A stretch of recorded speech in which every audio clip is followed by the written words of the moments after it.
If you started this election season thinking that the outcome was obvious, you may currently be learning an important lesson. Campaigns matter. For 7 of the past 9 elections in Ontario, the party leading at the beginning didn't win.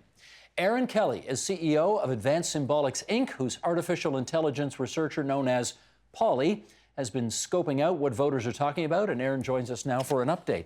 You know, I got to say, first of all, hello, welcome. Thank you. I have to say, since you were on a couple of weeks ago, I've had more emails from people saying, when are you having her on again?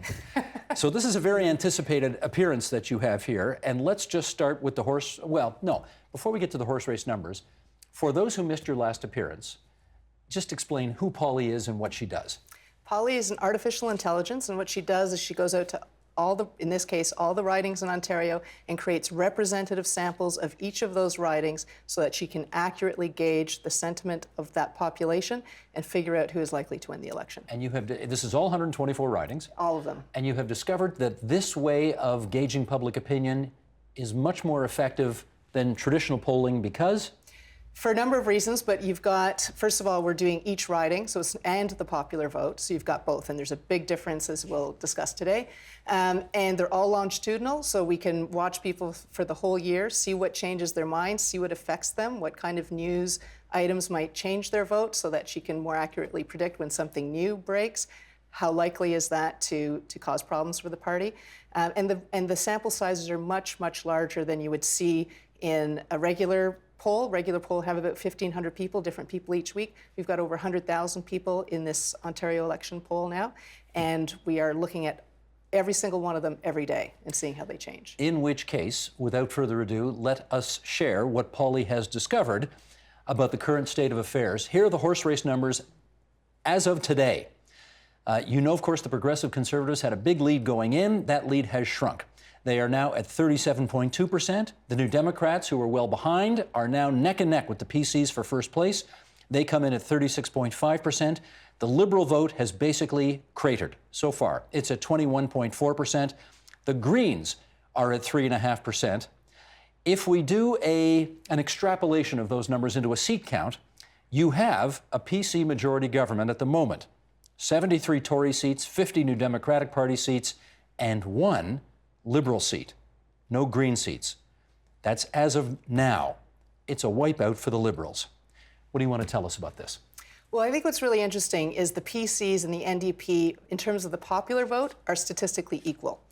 But when you break it down into the seat count, the PCs have 23 more seats than the NDP. On basically the same percentage of the vote. On the same percentage of the popular vote. So Doug Ford's base and the people voting for Doug Ford are a much more efficient vote than what we're seeing for Andrea Horvath and the NDP. Just explain what that means. The efficiency of a vote refers to what?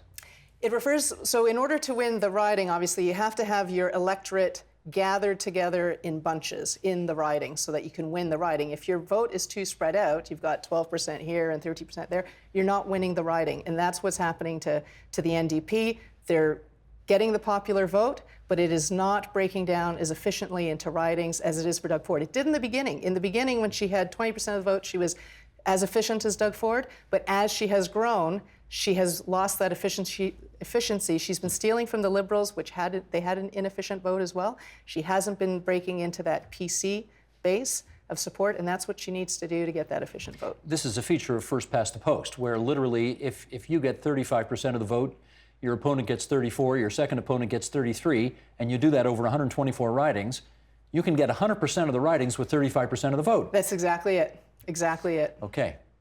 Funny way to do business, but that's the way we've been doing it for 150 years. Let's go through a bit of an exercise here where we consider what if. And let's start with what if the NDP were to steal, let's say, 5 percentage points of votes from the Progressive Conservatives? What would that do? And here are your numbers. You say under those circumstances, the NDP wins a majority government. They win 65 seats. The Progressive Conservatives only 55 seats. The Liberals are down to 4. Explain how that happens. Yeah, so here's where it gets really interesting. Because the PC vote is so tight and so efficient, just losing 5% of it to the NDP would cause them to lose government and the NDP to form government, majority government, because it's a nice, tight, efficient vote, 5%. So it's really, really interesting. That's why we can't call the election. It's so close. Now, by contrast, we don't, if she steals from the Liberal Party, you get a completely different result. Let's go through those right now. If, for example, the NDP were to steal 5 points of the Liberals' remaining vote, the PCs, you have them with a majority government, 68 seats to the NDP's 56 seats. So this clearly lays out a path for the NDP that says they got to go poaching Tories right now, not Liberals. They have to poach Tories. If they poach Liberals, they don't make government. If they poach Tories, they make majority government. So it's very important where the vote comes from, not just that they get 5% more votes. It has to come from Doug Ford's base. So this argues, I presume, that Andrea Horvath needs to spend the next 2 weeks visiting Tory-held ridings, and like southwestern Ontario, for example, and having those PC-NDP fights. Exactly. She's got to meet Doug Ford in the vulnerable Doug Ford areas. So we've identified, or Paulie has identified, 14 ridings where the PCs are currently winning, but Paulie feels that if Andrea Horvath were to visit there, she would leave the right impression because enough people there are considering voting NDP that a visit from Andrea Horvath and some concentration on those 14 ridings would change the whole course of the election. Fascinating. So then the NDP strategy at this point has got to be, never mind those fights that we have with the Liberals, like Forget Windsor, Scarborough, whatever. Never mind those seats. You got to go after the Tory vote. Go after the Tory vote. Go to the Bay of Quinte. Go after women who are more likely to toggle, who are right now PC, are more likely to go NDP. She's got momentum on her side. So there is no leader right now who is growing in popularity more than Andrea Horvath, despite the budget hoopla and all that kind of stuff. Well, let's talk about that, because the Liberals obviously exposed a week or so ago the fact that their numbers in their fully costed plan were off by a factor of $1.4 billion. Yeah. What did Paulie have to say about that? About 8% of people who are considering Andrea Horvath are talking about that, but it is not changing their mind right now. So 8% is significant. It's not, drastic. It's not terrible for her, and it's not changing people's minds. Her momentum is still growing faster than Wynne or Mr. Ford. So it's a mistake, and people are chalking it up to that, but it's not affecting her momentum. Not a fatal blow at the moment. It's not a fatal blow at the moment. What about, now of course, I don't know that you'd have numbers on this because the news just came out this morning, the fact that the Liberals have now produced an audio recording which shows that Doug Ford and Kinga Surma, the PC candidate in Etobicoke Centre, apparently went looking for potential nomination signups for the Etobicoke Centre nominating meeting, went into a Tim Hortons, basically told people just sign your name there, we'll pay the fee, we'll fill out the form, et cetera, et cetera. Any reason to suspect that that would affect popularity of the PC party? We've been measuring the membership debacle, if you will, for a while now. So far, what we're finding is people in Ontario, and especially people who are going to vote for Doug Ford, are under no illusions that politics is a merit-based, virtuous system where the best candidate with the best resume becomes your next member of provincial parliament. So people actually think this is just the way politics works. They don't really understand the legality of breaking the Elections Ontario Act. So we would need to see charges, we would need to see authorities, not just other politicians, saying that this is wrong and he's going to be sanctioned, or that he's broken the law in some way. If it's just seen as backroom politics, right now we're seeing 4% of people talking about this. It is not changing people's minds. It's not winning him any votes either, but it's not changing people's minds, and it's really not engaging people. 4% of the population. Let me just make a distinction here, though, Erin. Clearly, for Mr. Ford's base, which loves him and believes in all the things he believes in, this would have no impact at all, right? They don't care about this kind of thing. Right. They're with him come hell or high water. But for those who presumably you're polling, who are potential Liberal Tory switchers or NDP Tory switchers, would this kind of information have an impact on their willingness to consider the PC party? It might. So far, it hasn't. So far, people aren't talking about it. Maybe now with the video, we'd have to give that a few days and see if that has more of an impact. It probably would. But is it going to take it from 4% to 8%? Right now, we see 8% talking about Andrea Horvath and the budget thing, and that hasn't affected her popularity. So I think people just really see that this is just politics. I mean, people who go into politics, it's a wheelie-dealy game, and people are gaming it. Yeah, body contact sport, and people expect that. They expect that. So it's sort of baked into these numbers. Yeah, I don't think they think that any other party is more virtuous than that, even if they haven't been caught. That's what I think.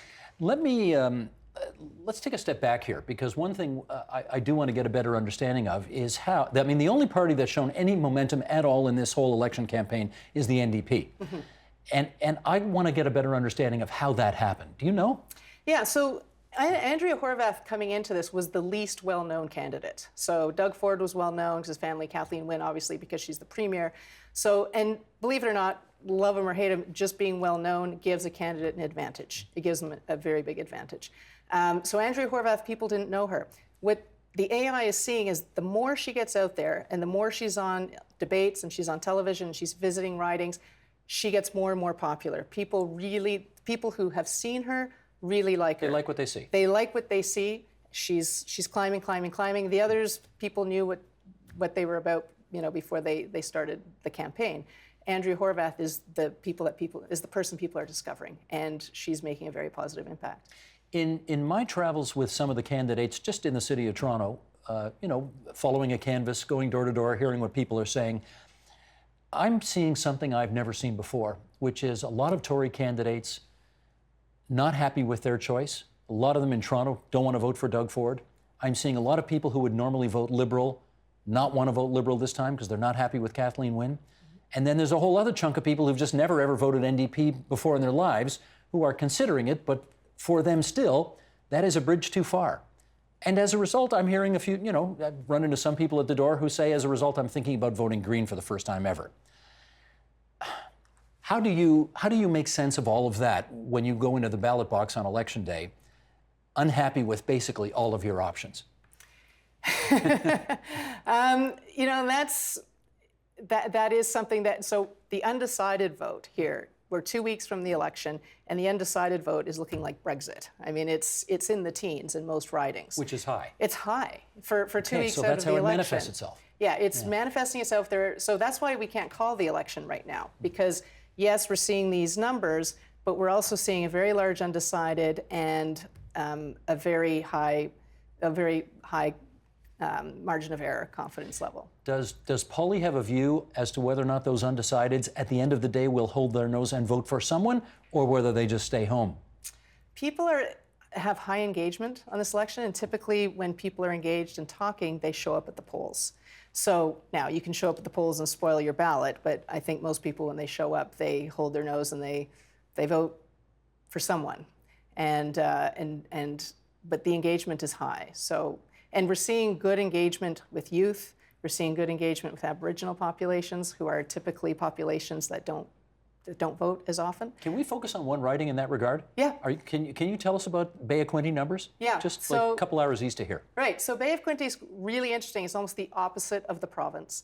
And that's one of the ridings. So the AI has identified 14 ridings that would be Andrea Horvath's path to victory, to form government. And Bay of Quinte, interestingly, is one of those ridings. Now, normally you would never see that riding go NDP.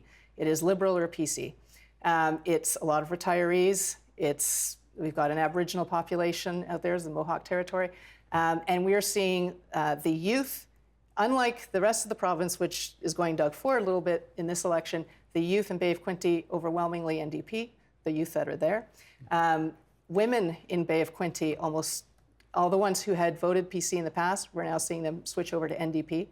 And Liberals. So it's interesting, Liberals are coming out of Bay of Quinte, and so now it's between the PCs and the NDP, and we're seeing women toggle over to the NDP, youth toggle over to the NDP. Now, it's still a PC riding right now, but it is one that Paulie feels could go NDP, which is very unusual for that riding. How comfortable would you feel listing those 14 ridings that the NDP needs in order to win? We're very, we're always sitting on the post about that, because we don't want to say, well, these are the 14 ridings, so the people in that riding, you're always afraid that you're going to affect the outcome, right? The people who might not have gone out to vote, now they feel, okay, well, I'm in one of these 14 important ridings. I need to get out and vote. We don't want to affect the outcome of the election. But we are definitely seeing ridings where you wouldn't expect them to be toggling, where they're toggling, and it would make for interesting discussion. But we're afraid of tipping people at this point. But you know what the 14 are. We know what the 14 are. We know what the 14 ridings are that Andrea Horvath needs to win. Let's ask what might be an obvious question, but we need to ask it anyway. Is there any path to improvement for Kathleen Wynne at the moment?